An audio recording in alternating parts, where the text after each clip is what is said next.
कार्यक्रम के पुण्यार्जक हैं स्वर्गीय जीवराज जी चांदुवाड़, श्रीमती भवरी देवी चांदुवाड़, ग्वालपाड़ा जैन समाज के अध्यक्ष, महासभा के राष्ट्रीय मंत्री एवं सूर्य पहाड़ अतिशय क्षेत्र के हर कार्यों में सहयोगी, नागौर निवासी, दुधनाई प्रवासी, श्रावक श्रेष्ठी श्री अजित कुमार चांदुवाड़ परिवार, Shri Jeevraj ji Bhanwari Devi, Shri Ajit Kumar, Rinku Devi, Anushka, lovely Arihant hardware store.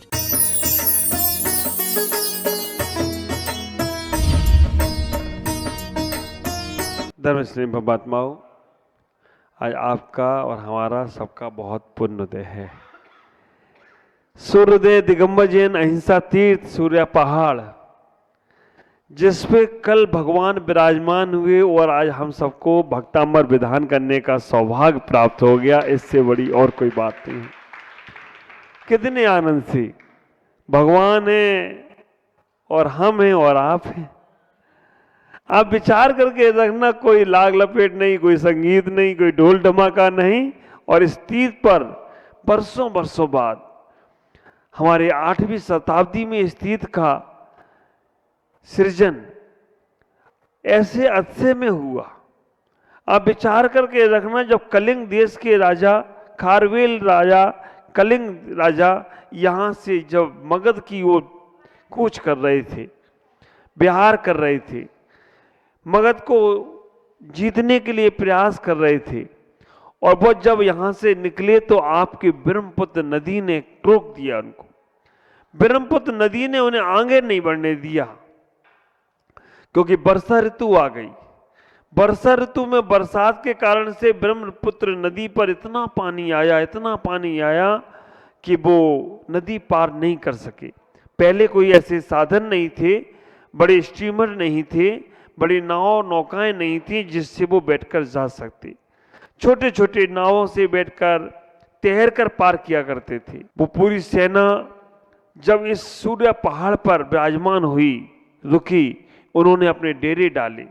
आप विचार करके रखना, युद्ध के लिए जा रहे हैं, फिर भी वो धर्मात्मा है, वो धर्म पुरुष है, और उन धर्मात्माओं ने यहाँ पर रहकर, सूर्य पहाड़ पर रहकर अपने अपने पूजा के स्थल बना लिए। राजा खारवेल, जिन्होंने उदयगिरी और खंडगिरी की गुफाओं में भी भगवान के सृजन किए, भगवान की रचना की। जब वो यहाँ से निकले तो उन्होंने यहाँ पर पर्वत पर जैन भगवान तीर्थंकर आदिनाथ की मूर्ति बनाई।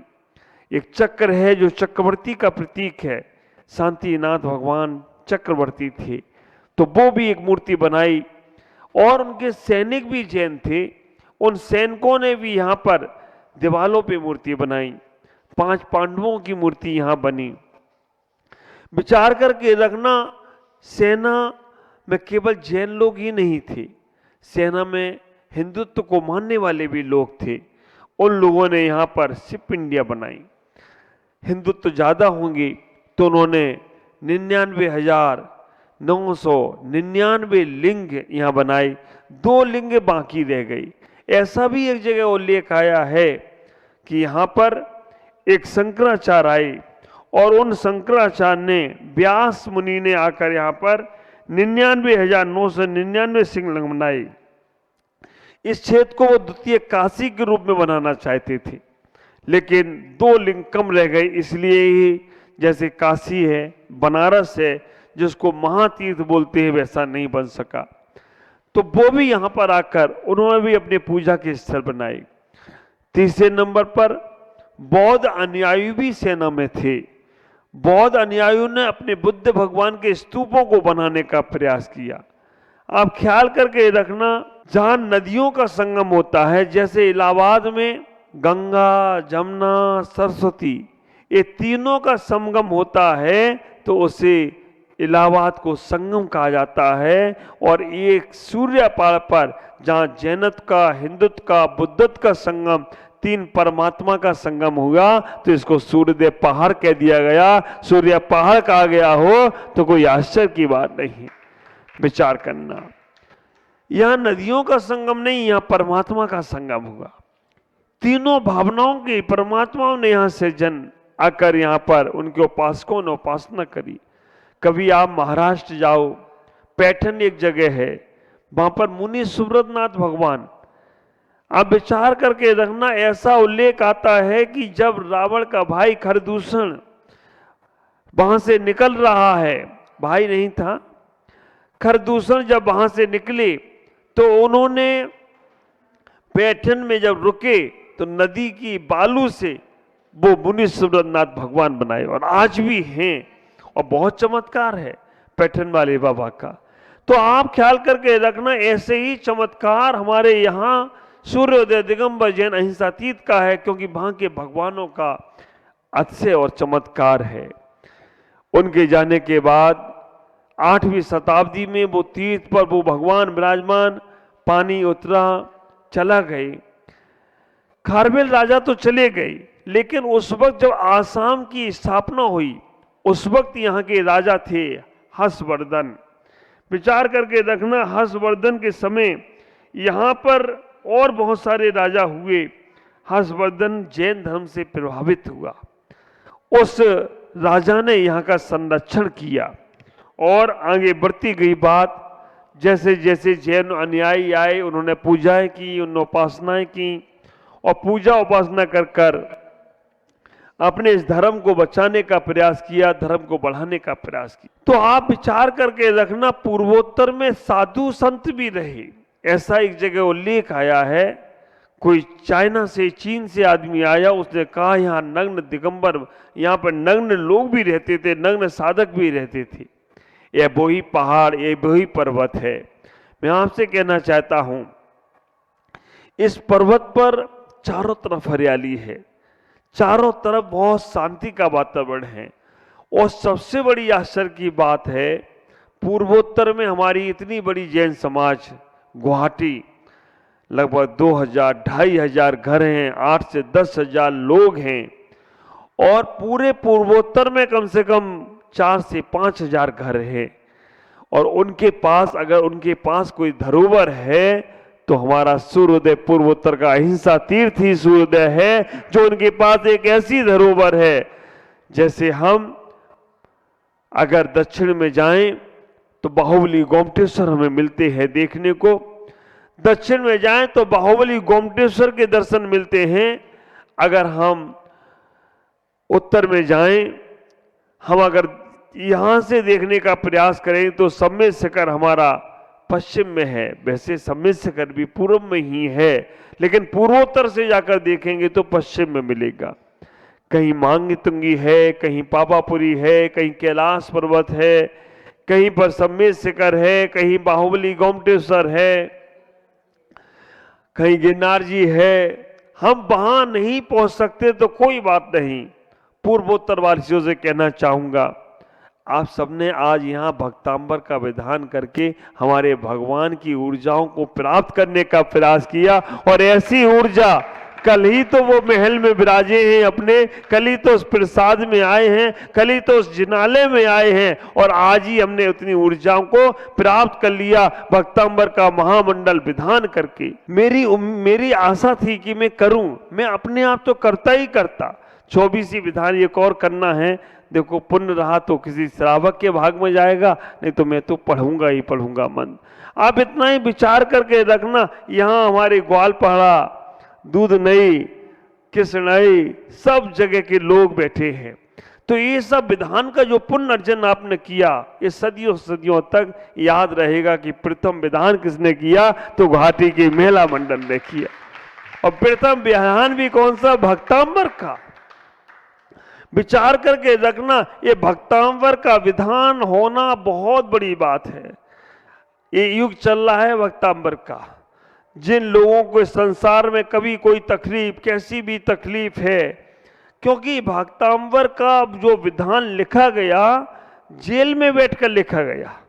ख्याल करो, हमारी गीता लिखी गई तो युद्ध के मैदान में लिखी गई, भक्तांबर लिखा गया तो जेल में लिखा गया, और व्यास ने, मुनि ने रामायण को लिखा तो वो भी जेल में लिखा। और जेल में आदमी कितना संतप्त रहता होगा, ये आप समझ सकते हैं। तो विचार करना, लेकिन हमारे जेल में रहने वाले संतप्त नहीं थे, हमारे मांगतुंगाचार समता भाव से भरे हुए थे, और समता भाव से भरे हुए आदिनाथ की स्तुति करते चले गए हों तो कोई आश्चर्य की बात नहीं है। तो वही समत्व भाव हमें लाना है। हमें अपने जीवन में इतना ही विचार करके रखना। आज सुबह जो हमारी स्वाध्याय क्लास चल रही थी तो एक माता श्री ने पूछ लिया, हमारी आराधना श्री ने, कि महाराज जी कर्म का बंध आत्मा को होता है या शरीर को होता है? आप ख्याल भर करके रखना, कर्म का बंध आत्मा को होता है या शरीर को होता है? आप कहोगे कि आत्मा को का, शरीर को ही होता होगा। विचार करना, शरीर केवल सहायक है, आत्मा उसमें सहायक है। आत्मा राग द्वेष करता है तो इस शरीर के माध्यम से हम उन कर्मों को बंद करने का प्रयास कर लेते हैं। कर्म का उदय आए तो कैसे हमें काटना है।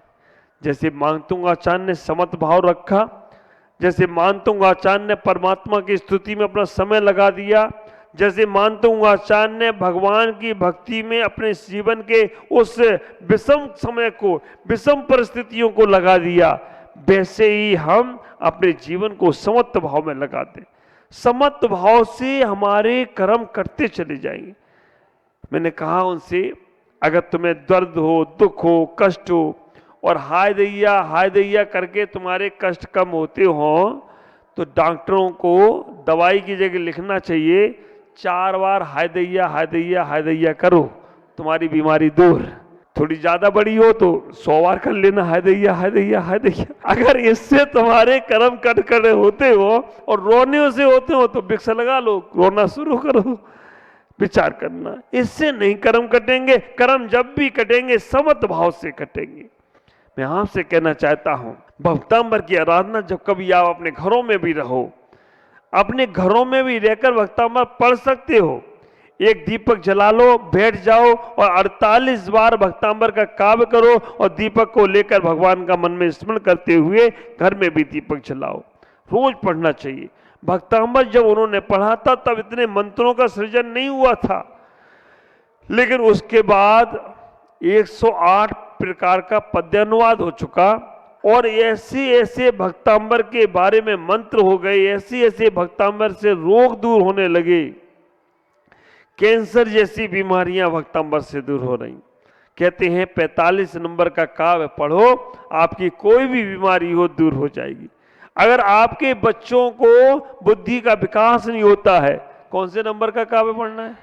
ऐसा याद हो गया है, 6वां नंबर पढ़ लो, सब कुछ याद हो जाए। जब काव्य का नंबर याद है तो काव्य को बच्चों को याद कराओ। अगर तुम्हारे बच्चों ने वो काव्य रोज एक बार पढ़ लिया, अल्पम सुतम सुत्य बताम बरे हास्य धामा, विचार करके रखना, जब बच्चे वो बोलने लग जाएंगे तो उसको याद करते करते उनकी बुद्धि का विकास होता जाएगा। आप ख्याल करो, हम अपने जीवन में इतना ही सोचने का प्रयास करें। ये क्षेत्र भले ही हरियाली और खुशहाली वाले क्षेत्र में है, ये क्षेत्र पर जैनत्व नहीं, जैन समाज नहीं है, आसपास जैन समाज है, लेकिन दूर सुदूर से पूरे पूर्वोत्तर को विचार करना है। कल मैंने ये बात कही थी, पूरे पूर्वोत्तर में एक ही विचार करके रखना है कि 1 महीने में एक बार यहाँ पर हमें आना है। 1 साल में एक समाज का नंबर आएगा। आप विचार करो, चाहे जो भी पूर्वोत्तर की समाजें हैं, अपर हो या लो पूर्वोत्तर हो, जहां भी समाजें हैं वो सब एक बार, साल में एक बार इस तीर्थ पर जरूर आए और इस तीर्थ पर आकर भक्तांबर की आराधना, 24 की आराधना, जो तुम्हें मन में लगे वो आराधना कर कर इस तीर्थ का वैभव बढ़ाएं। और आपके घर में शादी की सालगिरह हैं, आपके घर में बच्चों के जन्म दिवस है, स्वयं का जन्म दिवस है। अब हमें सिलोन, चेरापूंजी, डाबकी घूमने नहीं जाना है, और हमें सूर्योदय अहिंसा तीर्थ पर विधान करने 1 साल में एक बार जरूर आना है। ऐसा नहीं करना कि एक ही बार में सब आ गए, एक एक बार में आते जाओ। और जब वार्षिक मेला उत्सव हो तो हम सब लोगों को यहाँ आना चाहिए। इस क्षेत्र के बारे में जब मैंने कुछ लिखने का प्रयास किया, मैंने इसके बारे में जब पूजा लिखने का प्रयास किया, आरती लिखने का प्रयास किया, मेरे भाव इतने निर्मल, इतने भावविभोर हुए। मैंने लिखा, आदिनाथ भगवान की पढ़ लो जय जय माल, सूर्योदय अहिंसा तीर्थ है पूर्वोत्तर की शान। जय जय आदिनाथ प्रभु, जय जय ऋषभदेव देव विभु, सूर्योदय के सरताज प्रभो, पूर्वोत्तर के महाराज प्रभो। पूरा तो नहीं पढ़ूंगा, लेकिन इतना ही कहना चाहूंगा। 8वीं शताब्दी का अतिशय है, खारवेल राजा का गमन हुआ, ब्रह्मपुत्र नदी में वर्षा ऋतु में उनका अमार अविरुद्ध किया। कलिंग राजा की सारी सेना ने सूर्या पहाड़ पर डेरा डाल लिया। हर धर्म अनुयायी ने यहाँ प्रभु का आराधना स्थल बना लिया। आप विचार करना, सूर्योदय अहिंसातीत जहाँ पर आज हम सब बैठे हैं, उस परम तत्व की उपासना कर रहे हैं, उस परम साधना को करने का प्रयास कर रहे हैं, उस परम तत्व को जानने का प्रयास कर रहे हैं। मन में एक संकल्प बनाना, मन में एक उत्साह बनाना कि जिससे हम अपने जीवन को बहुत बहुत आनंदित बना सकें। जब मैंने पूजा पूरी पढ़ी, पूजा में मैंने जो जो भगवान जैसे जैसे उनका जीवन का वैराग बढ़ा, वैसा वैसा मैंने वो कार्य करने का प्रयास किया। और पूजा में मैंने जो लाने पंक्तियां डाली, कैसे जब भगवान ने बैराग लिया, बैराग का वर्णन मैंने डाला। बैरागी बन तुम चल पड़ी, साकेत नामक वन को राजपाट सब सौंप दिया चक्रवर्ती भरत को। तो ओम ह्रीम कामबाण पुष्पम नृपामति स्वा। नैवेद्य के लिए मैंने क्या लिखा, 6 मास तक उपवास किया, कोई विधि नहीं मिल पाई। राजा श्रेयांश को के तारण को यह पावन आत्मा हस्तपुर आई। तो जब ये पूजा में गई, सब हस्तमुखी पंडित जी ने पढ़ी, तो उन्होंने कहा महाराज आहार का वर्णन आपने नैवेद्य में दे दिया, तप का वर्णन आपने दीप का, केवल ज्ञान का वर्णन दीप में दे दिया, धूप का वर्णन प्रथम में दे दिया, मोक्ष का वर्णन फल में दे दिया, पुष्प का कामबाण पुष्पम तो पुष्प में वर्णन दे दिया बैराग का। पूरी पूजा में आपने आदिनाथ का जीवन चारित्र ही घटित कर दिया। ख्याल करना, ये कवित्व की, ये लेखक की एक दृष्टि होती है, वो किस वस्तु को कैसे दर्शाता है। मुझे बहुत सौभाग्य है यहाँ पर हमारे विधि नायक के रूप में संगीता सुशील राव का, सही नाम है, गंगवाल, सुशील जी, संगीता जी गंगवाल परिवार ने यहाँ विधि नायक विराजमान करे। और मूल विधि नायक के रूप में हमारे अजय रूपा रारा ने जो यहाँ भगवान विराजमान करे। कल पूरा परिवार, सुरेंद्र जी हमारे छावड़ा जो उनके साहजी बन गए हैं, अजय भाई, और कैसे सिद्धांत, सलोनी, रूपा, प्रीति वे सब लग गए भगवान को उठाने में। लेडीज नहीं लगे, उनने तो चबट ढाले हैं, आरती करे हैं, लेकिन भगवान को विराजमान किया। और 24वीं भी भगवान को जिन्होंने पूरी पूर्वोत्तर की समाज ने यहाँ रखी है, उन सबको भी मेरा बहुत बहुत मंगलमय आशीष है। आपको भी मंगलमय आशीष है कि आपका सबका जीवन बहुत बहुत मंगलमय बने। आज भक्तांबर की आराधना हमारी सर्व इसलिए सफल हो गई क्योंकि भक्तांबर में हमने यहाँ पर घट भगवान को चढ़ा दिए और 48 दीपक, और अभी हम करेंगे भक्तांबर का विधान का हवन, और इस सब से हमारा जीवन बहुत बहुत पुण्यशाली होने वाला है, बहुत आनंदशाली होने वाला है। आज इतना ही कहूँगा, आप अपने जीवन को व्यवस्थित करें और अपने जीवन को संभालने का प्रयास करें, अपने जीवन को उस परम तत्व पर जोड़ने का प्रयास करें। मेरे साथ बोलेंगे ओम ह्रीम श्री आदिनाथ जिनेन्द्राय नमो नमः। ओम ह्रीम सूर्योदय अहिंसातीत के आदिनाथ जिनेन्द्राय नमो नमः।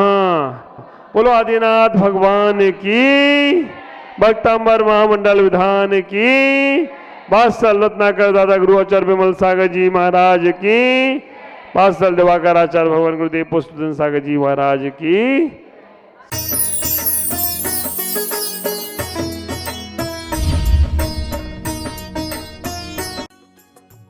इस कार्यक्रम के पुण्यार्जक थे स्वर्गीय जीवराज जी चांदुवाड़, श्रीमती भवरी देवी चांदुवाड़, ग्वालपाड़ा जैन समाज के अध्यक्ष, महासभा के राष्ट्रीय मंत्री एवं सूर्य पहाड़ अतिशय क्षेत्र के हर कार्यों में सहयोगी, नागौर निवासी, दुधनाई प्रवासी, श्रावक श्रेष्ठी श्री अजित कुमार चांदुवाड़ परिवार, श्री जीवराज जी, भनवरी देवी, श्री अजित कुमार, रिंकू देवी, अनुष्का, लवली अरिहंत,